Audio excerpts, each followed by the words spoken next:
Now, that is the main part. Now, the thing about that is you can tell on the note that when it hits, it, like, doesn't continue out. It just hits. Listen to it when the first thing goes. You kind of hear it transition very quickly, and that gave the flavor. But what I decided to do was I took other instruments and layered this. Now, this next instrument, since I'm skipping this one for a minute, is the same instrument, but it is different. It waves in and out.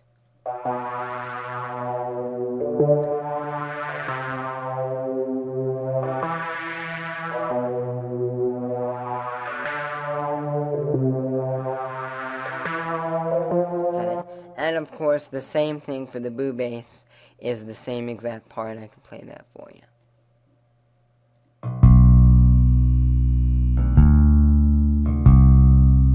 And that's the same part, basically. Now, I took this one part here that was also layered. This part is in doubles, so even though that the actual part to the beat, or the actual, if you look on here, on this pattern, this is not exactly even on the line where 2 is. But this part is playing in 2s. And when you listen to the whole part together, you don't even really hear this. It just pops in at some points when it fits together. So it sounds cool. So it sounds like this.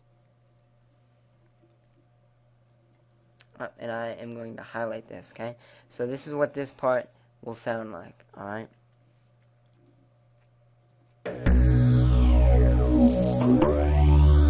Not that one. Yes. So I'm going to take that one off, and then we're going to highlight the one that has 2, and listen to this.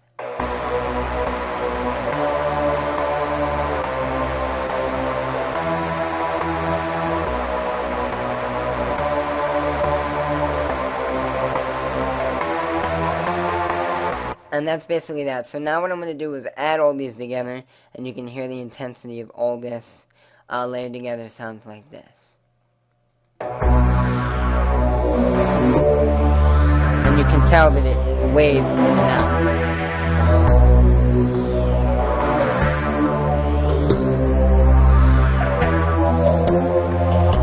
Alright. The next pattern is basically a variation of this. This is the actual main part that plays at the chorus. Now what I did for this part was I took the instruments and I renamed them in a specific way. I didn't remember why, and didn't matter to me later, but I just renamed them so I would have different parts for them. I used the same thing, but what I did this time was took one of the instruments and I added them in the layer this time. And I took the notes, lowered them a keyframe, and I put this playback on it.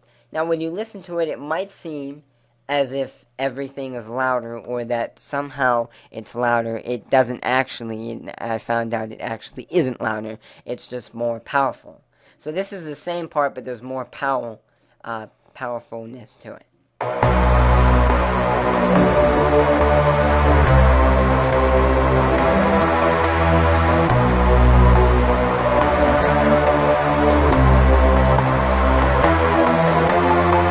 Basically just say that the instrument that plays in 2s is basically louder because it's doubled. And that's the same part. Okay, the next pattern, again, it's the same part except it just eliminates the one instrument that was not playing. Or I guess it's just the main part with no boo bass. The bass is still highlighted, but it's not as loud.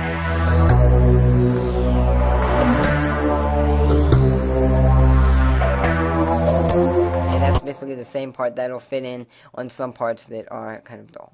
This part is a crash. Now this could be, okay, this is a reverse crash, and most of my songs that you'll hear later, I normally like to have a reverse crash with you know, a snare roll. So this is just a reverse crash.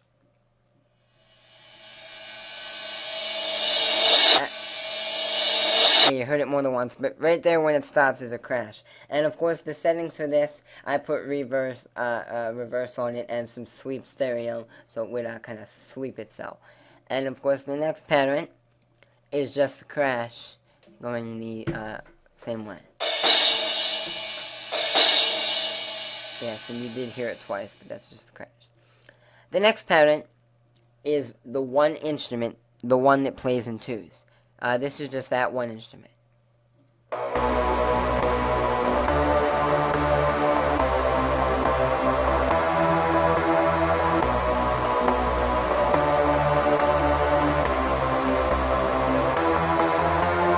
basically that instrument by itself, because on some parts of the song it will sound like that. This part, again, same part again, but one instrument is left out, the one that doubles, so this is all in singles.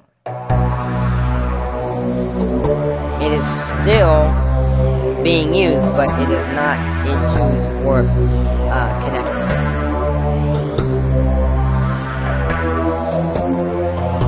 Okay. The next part, this is where some of the fun gets into. This part is the main plain piano part with reverb, and this part just rolls along, and I think it goes really great with the powerfulness of the song.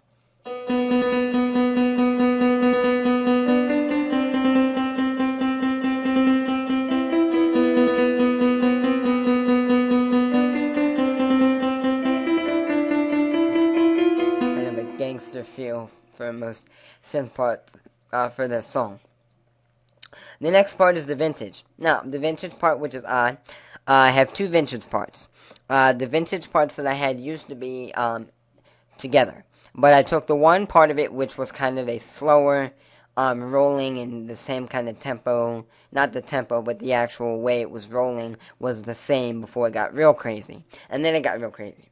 So I took those two parts, and I edited them and split them in half, having one vintage part that would play before a chorus, and the other one would play at the end of a chorus, which the chorus was one small bar. It was a short chorus, and that's how it worked out. Now, not all the time, because I used the other one at different times, but that's just what they were meant for. So we're going to play this, and you can just tell that it kind of just rolls a bit. And when I found out using Fruity Loops with vintage parts, that some vintage parts don't sound that well when you make them, but when they're fit into the song, they sound better. So here's the vintage part. And that doesn't sound that good, but when you listen to all the other instruments, it kind of absorbs that and fits in. The next part is another main synth part. Now, this is the part where it gets a little hectic on some things. This part is where I took some instruments, which was this one, and a rhyme, and I layered that. Now, I layered that with these two instruments. Okay? Now, and of course this. Now, here's what I did. I took this, these layer here, made a main part, okay, that had a whole bunch of notes that were playing all the way to the end here, and there was a little bit of singles and some triples and quadruples in there. And I have that same part here. What I did was I took this one instrument that was like a long substantial like this, that had its own kind of part, just a note that went out. What I did with this was I took the first instrument of every two bars, or these two blocks, and I made that the note down here. So this goes for two blocks. Whatever that note was on the top part played here. And that kind of layered through. Now, when I first made the song, there were some changes that had to be made because of some notes not being perfectly, but I did fix that. This part sounds like this.